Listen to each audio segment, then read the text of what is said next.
1절부터 9절 그리고 18절부터 23절까지 말씀 통해서 신앙의 열매는 마음 자세에 달려있다. 신앙의 열매는 마음 자세에 달려있다라는 제목으로 말씀 함께 나눕니다. 마음의자라는 어린이 동화책이 있습니다.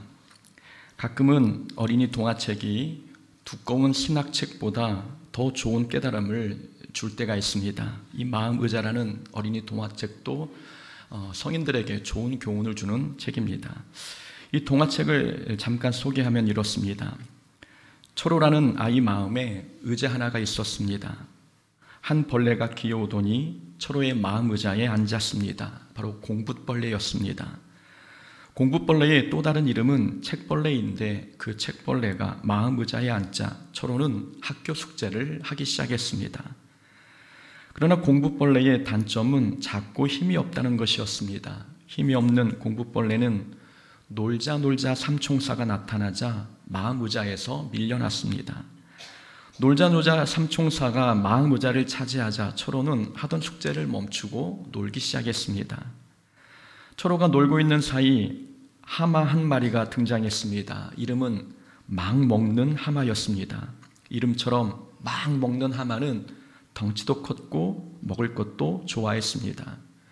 막 먹는 하마는 놀자 삼총사와 싸워 마음의자를 빼앗았습니다. 그러자 초로는 배가 고프기 시작했습니다.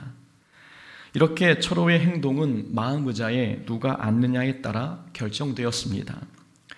불고릴라가 마음의자에 앉으면 초로는 불같이 화를 냈고 자기밖에 모르는 킹룡이 마음을 차지하면 초로는 마음 내키는 대로 행동했습니다. 그래도 아주 잠깐 영웅 가면이 마음의자에 앉으면 초로는 엄마 말에 순종하는 아이가 되었습니다. 하루는 초로가 엄마 말에 순종하여 학원에 가고 있었습니다. 그때 초로의 마음에 전쟁이 일어났습니다. 막 먹는 하마, 놀자 삼총사, 불고릴라, 킹룡, 영웅 가면 그리고 공붓벌레가 서로 마음의자를 차지하겠다고 싸웠습니다. 이 싸움에서 최종 승리한 자는 아이러니하게도 작고 힘이 없는 공붓벌레였습니다. 이 부분이 마음에 와닿았습니다. 공붓벌레는 다른 존재에 비해 가장 작고 힘이 없었습니다. 막 먹는 하마는 덩치가 컸고 불고릴라는 성질이 보통이 아니었습니다. 놀자 삼총사는 막무가내였으며 킹룡은 이기적이었습니다. 이렇게 외적인 조건만 놓고 보면 공붓벌레가 마음 전쟁에서 승리하기란 역부족이었습니다. 그러나 마음의자의 최종 주인은 공붓벌레였습니다. 이 동화책에서 얻을 수 있는 교훈이 있습니다. 마음의 주인은 자기 자신이 결정한다는 것입니다. 나의 마음 상태는 다른 사람이 결정하는 게 아니라 자기가 결정하는 겁니다. 내가 공부하고 싶은 마음이 든다면 그건 내가 공붓벌레를 마음 주인으로 선택했기 때문입니다. 마음의 분노가 가득하다면 그것도 내가 불고릴라를 마음의자에 앉혔기 때문입니다. 다른 사람 때문에 분노가 올라오는 게 아니라 내가 스스로 분노를 선택했기 때문입니다. 이렇게 나의 마음 상태는 내가 결정하고 내가 선택하는 것입니다. 그래서 자신이 마음의자에 무엇을 앉히느냐에 따라 우리 마음은 꽃이 자라는 정원이 되기도 하고 가시덤불 가득한 황부지가 되기도 합니다. 마음에 담아있는 것은 다른 사람이 집어넣은 게 아닙니다. 마음은 우리 자신만이 가꿀 수 있습니다. 그래서 우리 마음을 어떻게 가꾸느냐에 따라 우리의 행동이 결정되고 삶의 방향도 결정됩니다. 신앙생활도 마찬가지입니다. 우리 마음의 상태가 어떠하느냐에 따라 우리 신앙생활의 내용이 달라집니다. 마음 의자에 무엇을 앉히느냐, 우리가 우리 마음의 의자에 무엇을 앉히느냐에 따라 우리가 생명의 길을 갈 수도 있고 사망의 길로 걸어갈 수도 있습니다. 그래서 신앙생활에서 중요한 것은 마음 자세, 마음의 상태입니다. 똑같은 말씀을 들어도 결과가 다르게 나타나는 이유는 사람마다 마음 상태가 다르기 때문입니다. 사람마다 자기 마음 의자에 다른 주인들을 앉히고 있기 때문입니다. 신앙의 열매, 변화의 열매, 성령의 열매는 우리의 신앙 경력이나 성경 지식이 결정하지 않습니다. 마음 상태가 우리의 신앙 생활을 결정합니다. 바로 오늘 본문이 그러한 주제를 다루고 있습니다. 농부가 씨를 뿌렸습니다. 어떤 씨는 길가에 떨어졌고 어떤 씨는 돌밭, 어떤 씨는 가시덤불 사이에 떨어졌습니다. 길가, 돌밭, 가시덤불에 떨어진 씨앗은 열매를 맺지 못했는데 좋은 땅에 떨어진 씨앗은 100배, 60배, 30배의 열매를 맺었습니다. 밭에 뿌려진 씨는 하나님의 말씀을 가리킵니다. 그리고 길가, 돌밭, 가시떨기, 그리고 좋은 땅은 각기 다른 사람들의 마음 상태를 의미합니다. 별다른 해석을 달지 않아도 오늘 본문은 말씀을 들을 때 우리의 신앙생활의 열매를 맺으려면 듣는 사람의 마음이 얼마나 중요한지 가르쳐주고 있는 본문입니다. 말씀을 들어도 변화가 일어나지 않는 이유는 하나님의 말씀에 문제가 있어서가 아닙니다. 복음을 받아들이는 사람들의 태도에 문제가 있어서 변화가 일어나지 않는 것입니다. 복음의 능력에 문제가 있는 것이 아니라 듣는 사람의 마음 상태가 문제라는 것입니다. 자, 오늘 본문에 나오는 네 종류의 밭이 있습니다. 네 종류의 밭 중에 우리 마음은 어디에 속하는 것이며 또 우리가 어떤 마음을 준비해야 열매 맺는 신앙생활을 할 수 있는지 교훈 삼아 보고자 합니다. 첫 번째 등장하는 밭은 길가입니다. 농부가 씨를 뿌리니 어떤 씨앗들은 길가에 떨어졌습니다. 길가에 떨어진 씨앗은 뿌리를 내리지 못했고 그래서 새가 와서 씨앗을 먹어버렸습니다. 이 첫 번째 길가에 대한 비유의 설명이 19절에 나와 있습니다. 아무나 천국 말씀을 듣고 깨닫지 못할 때는 악한 자가 와서 그 마음에 뿌려진 것을 빼앗나니 이는 곧 길가에 뿌려진 자요. 19절 말씀에 의하면 길가는 말씀을 들어도 깨닫지 못하는 사람들의 마음입니다. 그리고 씨앗을 먹어버린 새는 우리에게서 말씀을 빼앗는 사탄을 뜻합니다. 말씀을 들어도 깨닫지 못한다는 말은 말씀을 이해하지 못한다는 뜻이 아닙니다. 깨닫지 못한다는 말은 마음이 완악하여 말씀을 받아들이지 않는 것을 뜻합니다. 받아들이지 않는다는 말은 다른 표현으로 하면 순종하지 않는다는 뜻입니다.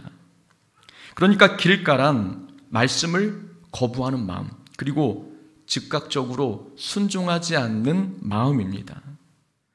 마가복음 5장에서 예수님께서는 군대 귀신 들린 사람을 고쳐주셨습니다. 예수님께서 군대 귀신 들린 사람을 고쳐주셨으니 그 지역 사람들에게 복음이 전파될 좋은 기회가 주어졌습니다. 그러나 마을 사람들은 예수님을 그 지역에서 쫓아냈지요. 이유는 사람에게서 나온 군대 귀신이 2,000마리나 되는 돼지떼에 들어가 돼지떼를 몰살시켰기 때문입니다. 예수님께서 그 마을에 오래 계셨다가는 더 큰 손해를 볼 것 같아서 사람들은 예수님을 쫓아냈습니다. 복음을 들을 기회를 거부하고 예수님을 배격한 사람들, 이 사람들의 마음이 길가입니다. 또한 예수님을 쫓아낸 나사렛 고향 사람들, 그리고 아무리 큰 권능을 행해도 믿지 않는 고라신과 벳세다 사람들, 모두 마음이 길가와 같은 자들입니다. 스데반 집사 설교에 귀를 막고 이를 간 사람들도 마찬가지이고 하나님께서 충고하셨음에도 불구하고 그 말씀에 귀 기울이지 않고 동생을 죽인 가인도 마음이 길가였던 것입니다. 길가는 하나님의 말씀을 듣고도 받아들이지 않고 튕겨내는 마음입니다. 이곳에 앉아있는 우리 중에는 하나님의 말씀을 노골적으로 거부하는 사람은 없을 것입니다.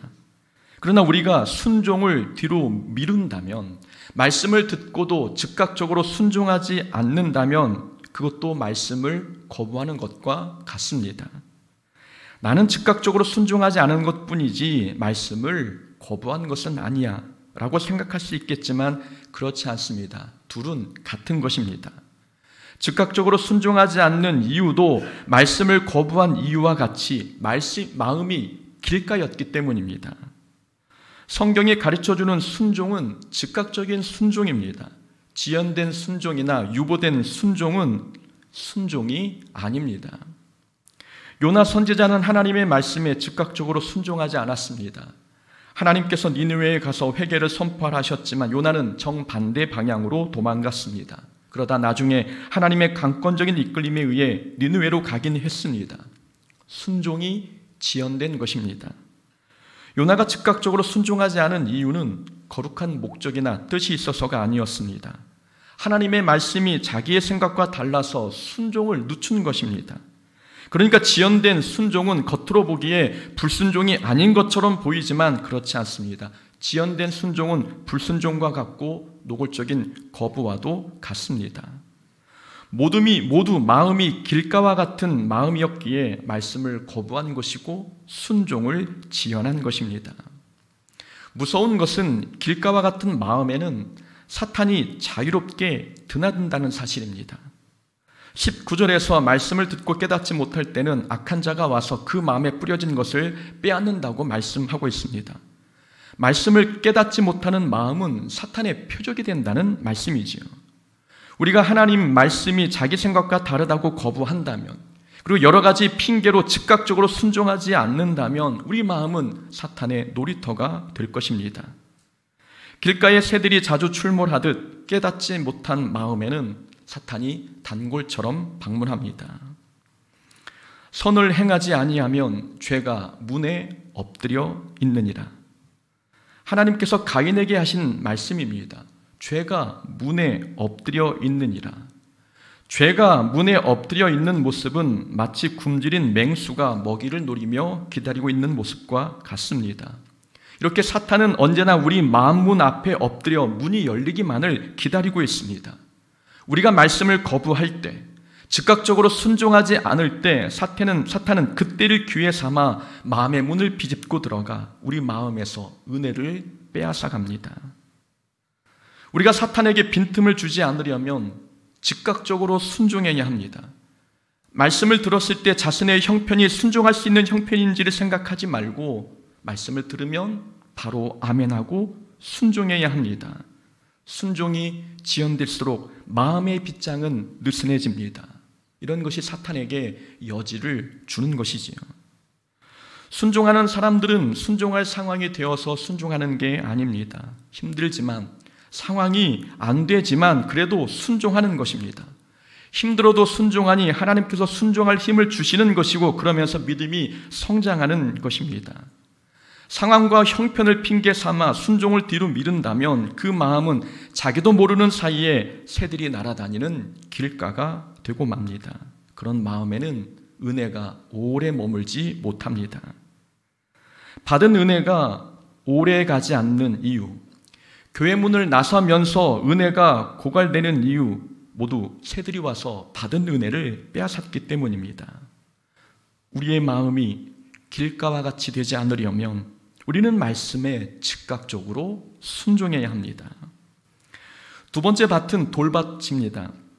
농부가 씨를 뿌리니 어떤 씨앗들은 돌밭에 떨어졌습니다. 땅속에 돌이 많다는 것은 흙이 얕아 뿌리가 깊게 내리지 못한다는 말입니다.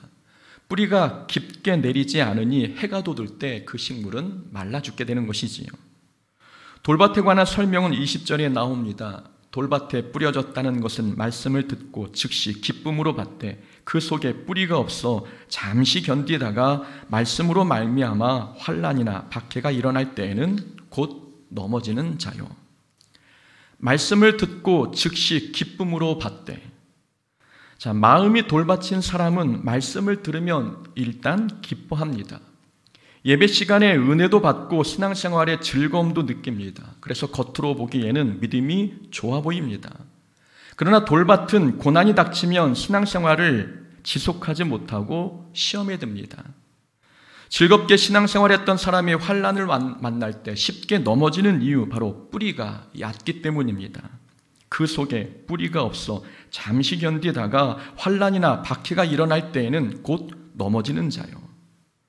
마음이 돌밭인 사람의 특징은 뿌리가 얕습니다. 뿌리가 약하니 잔잔한 바람에도 흔들리고 넘어집니다. 우리는 뿌리가 얕은 사람이 누구인지 두 종류의 사람을 살펴보려고 합니다. 두 종류의 사람, 뿌리가 얕은 사람이 어떤 사람인가? 첫째는 좋은 일이 있을 때만 신앙생활하는 사람입니다. 그리고 두 번째, 자기 감정에 신앙의 근거를 두는 사람. 이 두 사람이 뿌리가 얕은 사람입니다. 하나씩 한번 살펴보겠습니다. 첫째로, 좋은 일이 있을 때만 신앙을 유지하는 사람이 마음이 돌밭인 사람, 뿌리가 얕은 사람입니다. 돌밭에 떨어진 씨앗은 흙이 얕아서 싹이 빨리 나옵니다. 싹이 빨리 나온다는 말은 말씀을 들으면 반응이 즉각적으로 나타난다는 것이지요. 말씀을 들었을 때 즉시 기뻐하는 것, 이런 모습이 싹이 빨리 나오는 모습입니다. 그러나 말씀드린 것처럼 돌밭에 떨어진 씨앗은 뿌리가 깊지 않습니다. 그래서 햇빛이 조금만 뜨거워도 금방 시들어 죽습니다. 이것은 조금 전까지만 해도 기쁘게 신앙생활했던 사람이 작은 환난에 금방 시험에 드는 모습을 뜻합니다. 돌밭이란 좋은 일이 있을 때만 이렇게 신앙생활하는 사람입니다. 고난을 만나면, 시험에 들고 행복할 때만, 모든 일이 잘 풀릴 때만 신앙을 유지하는 사람이 바로 뿌리가 얕은 사람입니다. 그런데 우리가 신앙생활 해봐서 알지만 신앙생활이 어찌 좋은 일만 있겠습니까? 신앙생활 초기에는 고난이나 환난이 없을 수 있습니다. 그러나 어느 정도 신앙의 연륜이 쌓이면 신앙생활에 고난이 찾아옵니다. 처음에는 보이지 않았던 교회의 부정적인 모습이 시간이 지나면서 보이기 시작하고, 처음에는 예배만 드리다가 세월이 지나면서 자기에게 일거리가 주어지기도 합니다. 그럴 때 시험거리도 함께 찾아옵니다. 그때가 성장할 때입니다. 신앙생활을 기쁘게 하다가 시험거리를 만났다면 그건 성장할 때가 되었다는 뜻입니다. 성장할 때가 되었기 때문에 하나님께서 우리에게 환난과 고난을 보내시는 것입니다. 그런데 뿌리가 깊지 못한 사람들은 성장에 필요한 고난에도 넘어집니다. 신앙이 성장하려면 온실에서 야생으로, 그리고 모판에서 논으로 옮겨져야 합니다. 신앙생활을 편하고 쉽고 안전한 곳에서만 할 수 없습니다. 신앙이 성장하려면 환경의 변화는 필수이고 영적 면역력을 위해서라도 고난과 환난은 반드시 겪어야 합니다. 그러나 믿음의 뿌리가 얕은 사람은 성장에 필요한 고난에도 견디지 못하고 넘어집니다. 신앙생활에 기쁨이 지속되지 못하는 것입니다.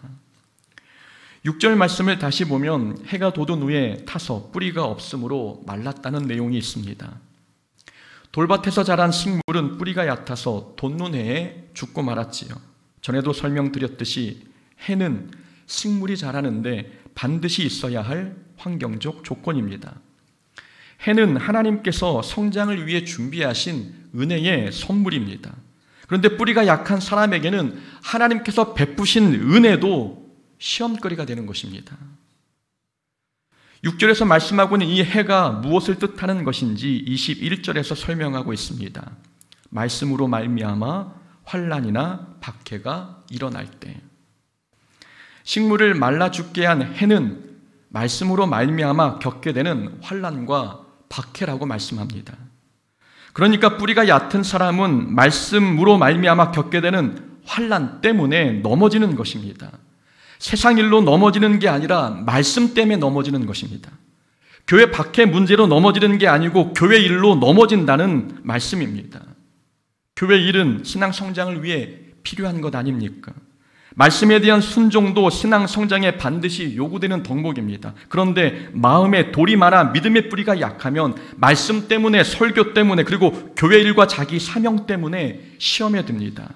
하나님께서 신앙 성장하라고 말씀을 주시고 사명을 주셨는데 뿌리가 약하다 보니 은혜의 선물도 걸림돌이 되어 넘어집니다. 그래서 뿌리가 약한 사람들은 편하게만 신앙생활 하려고 합니다. 좋은 일이 있을 때만 신앙을 유지하려고 합니다. 고난을 만나면 넘어지고 만사 형통할 때만 신앙의 기쁨을 경험하는 사람들, 뿌리가 약한, 그리고 마음에 돌밭이 가득한 사람의 특징입니다. 마음의 돌을 걷어내려면 고난을 겪어야 합니다. 고난만큼 마음의 돌을 깨트릴 수 있는 것도 없습니다. 우리는 신앙생활 경험을 통해 체험해 보았습니다. 우리 마음에 남아있는 이 무거운 돌덩이들을 깨트릴 수 있는 좋은 기회가 언제였습니까? 감당하기 어려운 고난을 만났을 때 우리는 마음의 돌들을 깨트렸습니다. 니체도 말했습니다. 고통이나 고난을 좋아하는 사람은 없다. 하지만 우리가 살아가면서 결코 피할 수 없는 일이 고난과 고통이며 때로는 성장 동력이 된다. 고난도 성장하는 데 반드시 필요한 단계라는 것입니다. 하나님께서도 하나님의 일꾼을 훈련하실 때 그 일꾼을 광야로 데리고 가십니다. 광야가 마음의 돌을 깨트리고 믿음의 뿌리를 깊게 내리는데 가장 좋은 환경이기 때문입니다. 돌을 걷어내려면 좋은 일이 있을 때만 신앙을 유지하지 말고 고난을 만났을 때 그때도 신앙의 기쁨을 유지해야 되는 것입니다. 그런 자들이 하나님께서 말씀 주실 때 열매 맺는 신앙생활을 할 수 있는 것입니다. 자, 뿌리가 얕은 사람의 첫 번째가 좋은 일이 있을 때만 신앙생활하는 사람이었습니다. 두 번째로 뿌리가 얕은 사람은 자기 감정에 신앙의 근거를 두는 사람입니다. 돌밭에 뿌려졌다는 것은 말씀을 듣고 즉시 기쁨으로 받되. 자, 뿌리가 약해도 말씀을 들으면 기뻐할 수 있습니다. 그러나 뿌리가 약한 사람은 계속 기쁨이 공급되어야만 신앙생활이 유지됩니다. 감정이 상하면 신앙생활도 달라집니다. 한마디로 돌밭이란 감정의 근거에서 신앙생활을 하는 마음입니다.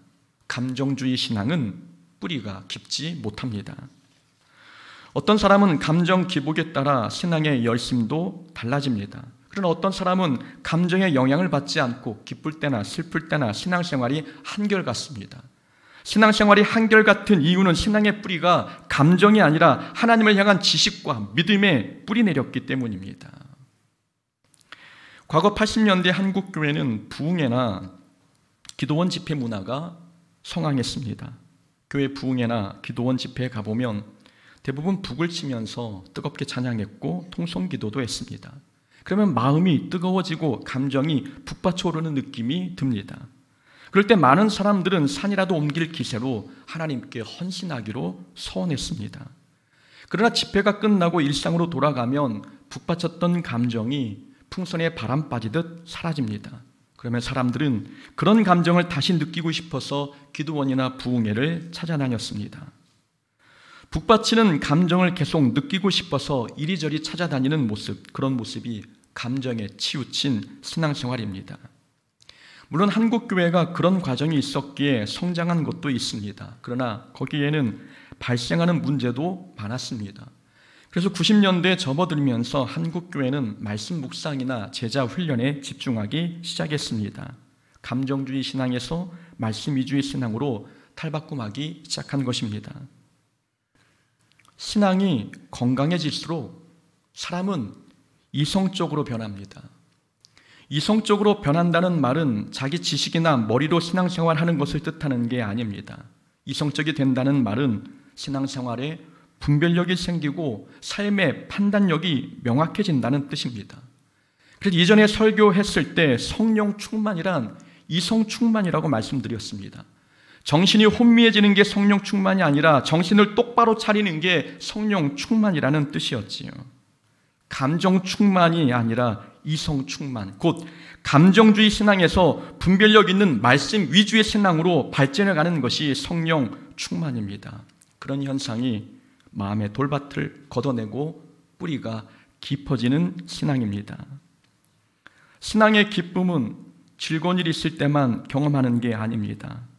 하나님께서 주시는 기쁨은 우리는 환난 중에도 경험할 수 있는 것입니다. 그래서 신앙생활을 기쁠 때나 슬플 때나 한결같이 하기 위해서는 우리 신앙의 뿌리가 말씀 위에 굳건히 내려져야 하는 것입니다. 감정에 치우친 신앙생활은 마음이 돌밭인 신앙생활입니다. 세 번째 밭의 종류는 가시덤불이 무성한 밭입니다. 농부가 뿌린 씨앗 중 일부분은 가시덤불이 무성한 땅에 떨어졌습니다. 땅은 괜찮았기에 뿌리가 잘 내려졌고 싹이 나고 줄기가 자랐습니다. 그러나 줄기보다 가시덤불이 더 높게 자라서 가시가 식물의 기운을 막았습니다. 22절에 보니 이 가시덤불의 정체가 나와 있습니다. 세상의 염려 그리고 재물의 유혹, 이것이 가시덤불의 정체였습니다. 걱정 근심이 많고 돈 욕심이 많은 사람이 마음에 가시덤불이 가득한 사람이라는 말씀입니다. 7절 말씀에 보면 가시가 자라서 기운을 막았다고 나와 있습니다. 기운을 막았다. 여기서 기운을 막았다는 단어는 목졸라 죽이다, 질식시키다 라는 뜻입니다. 걱정과 근심, 돈에 대한 욕심은 하나님의 말씀이 뿌리내리지 못하도록 질식시킵니다. 걱정과 욕심의 위력이 얼마나 큰지 알 수 있는 대목 아닙니까? 세상 염려와 재물의 욕심은 하나님의 말씀이 능력을 발휘하지 못하도록 말씀을 목졸라 죽입니다. 정말 그런 것 같지 않습니까? 마음에 걱정이 가득하면 어떤 좋은 말씀도 귀에 들어오지 않습니다. 물질에 대한 욕심이 가득하면 그 마음에는 수백 가지의 말씀을 들어도 성령의 열매가 절대 열리지 않습니다. 성경에서도 신앙생활의 가장 큰 적이 염려와 욕심이라고 소개합니다. 마태복음 6장에 보면 예수님께서 먼저 그 나라와 그 의를 구하라, 그리하면 이 모든 것을 너희에게 더하시리라 라고 말씀하셨습니다. 염려하지 말라는 가르침을 주시면서 결론적으로 하신 말씀이 먼저 하나님 나라와 하나님의 의를 구하라는 말씀이었습니다. 염려하지 말라는 가르침 끝에 먼저 그 나라와 의를 구하라고 하신 것을 보면 염려가 우리로 하여금 하나님 나라에 집중하지 못하게 만든다는 것을 알 수 있습니다. 하나님 나라를 바라보지 못하게 만드는 것, 바로 염려입니다. 하나님께서는 먼저 하나님 나라와 의를 구하라 말씀하셨는데 사탄은 우리에게 무엇을 먹을까, 무엇을 마실까를 걱정하도록 부추깁니다. 이것만 봐도 염려가 신앙 성장을 가로막는 가장 큰 적임을 알 수 있습니다. 돈에 대한 욕심도 신앙생활의 큰 적입니다. 구약을 보면 이스라엘 백성들이 바알 우상을 섬겼습니다. 바알을 섬긴 이유는 바알이 경제적 풍요를 안겨준다고 믿었기 때문입니다. 결국 경제적 욕심, 돈 욕심 때문에 하나님을 버리고 우상을 섬긴 것입니다. 가룟 유다가 예수님을 판 것도 돈 욕심 때문이었고 사도행전의 초대교회에 제일 먼저 찾아왔던 시험거리도 헌금 문제, 곧 돈 문제였습니다. 돈은 하나님의 유일한 라이벌이 될 만큼 성도들 마음에 크게 자리 잡고 있습니다. 그만큼 돈 욕심도 신앙 성장을 가로막는 주범이라는 뜻입니다. 우리 마음의 염려 그리고 욕심이 자라는 이유는 하나님 말씀에 대한 신뢰가 부족하기 때문입니다. 우리가 말씀에 순종할 때, 그럼 하나님께서 우리를 형통으로 인도해 주실 것을 믿으면 걱정이 사라집니다. 하나님 한 분만으로 만족하면 세상 재물에 대한 욕심도 사라집니다. 그런데 우리는 하나님의 말씀이 마음에 떨어지면 그 말씀에 물을 주는 것이 아니라 마음에 있는 걱정, 염려, 돈 욕심에 우리 스스로가 물을 주고 있습니다. 그래서 하나님의 말씀은 점점 숨이 막혀가고 마음에 있는 욕심과 염려가 점점점 기운을 얻어가는 것입니다. 하나님의 말씀에 대한 우리의 믿음, 하나님의 능력에 대한 우리의 신뢰를 더 높게 자라게 해야 우리 마음의 염려와 욕심이 뿌리 뽑힙니다. 염려와 욕심은 우리가 신속히 뿌리 뽑지 못하면, 뿌리 뽑지 않은 그 염려와 욕심이 우리의 믿음과 성령의 열매와 신앙 성장을 가로막고 질식시킬 것입니다. 좋은 땅은 말씀을 듣고 깨닫는 마음을 뜻합니다. 23절입니다. 좋은 땅에 뿌려졌다는 것은 말씀을 듣고 깨닫는 자니 결실하여 어떤 것은 100배, 어떤 것은 60배, 어떤 것은 30배가 되느니라. 좋은 땅에 뿌려졌다는 것은 말씀을 듣고 깨닫는 마음을 말합니다. 여기서 깨닫다는 단어의 원문은 두 개의 사물을 하나로 합치는 것을 뜻합니다. 만약 내가 어떤 가르침을 받았을 때 내 마음이 그 가르침과 하나가 되었다면 그게 깨달은 것입니다. 즉 하나님의 말씀을 깨닫는다는 것은 하나님의 말씀과 내가 합쳐진 것입니다. 하나님의 말씀을 내 가치관으로 받아들이고 하나님의 말씀은 내 삶의 지표로 삼는 것, 그래서 하나님의 말씀과 내 생각이 하나가 되고 하나님의 말씀과 내 삶이 떨어질 수 없는 하나로 합쳐지는 것, 이것이 하나님의 말씀을 깨달은 것입니다. 그렇게 하나님의 말씀과 내 삶이 하나가 될 때에 우리 마음에는 100배, 60배, 30배의 변화의 열매, 성령의 열매가 열리는 것입니다. 처음부터 마음밭이 좋은 사람은 없습니다. 처음에는 누구나 마음이 길가와 같았고 돌밭이나 가시덤불과 같았습니다. 그런 마음이 훈련을 통해 깎이고 다듬어지면서 마음밭이 좋아진 것입니다. 가만히 있으면 하나님께서 알아서 우리 마음을 좋은 땅이 되게 하시는 게 아닙니다. 마음은 우리가 가꾸는 것입니다. 말씀을 들으면 즉각적으로 순종하고, 힘들어도 환난과 고난을 견디어내며, 그리고 욕심과 염려를 뿌리 뽑아야 합니다. 그런 노력과 헌신과 결단을 통해서 우리 마음은 열매 맺는 옥토가 되는 것입니다. 신앙의 열매는 우리 마음의 상태에 달려 있습니다. 우리 공소복의 모든 성도님들은 모두 마음이 옥토와 같아서 하나님의 말씀이 들려질 때마다 100배의 변화와 100배의 열매를 거둬들이는 하나님의 자녀가 될 수 있기를 주의 이름으로 축원합니다. 아멘.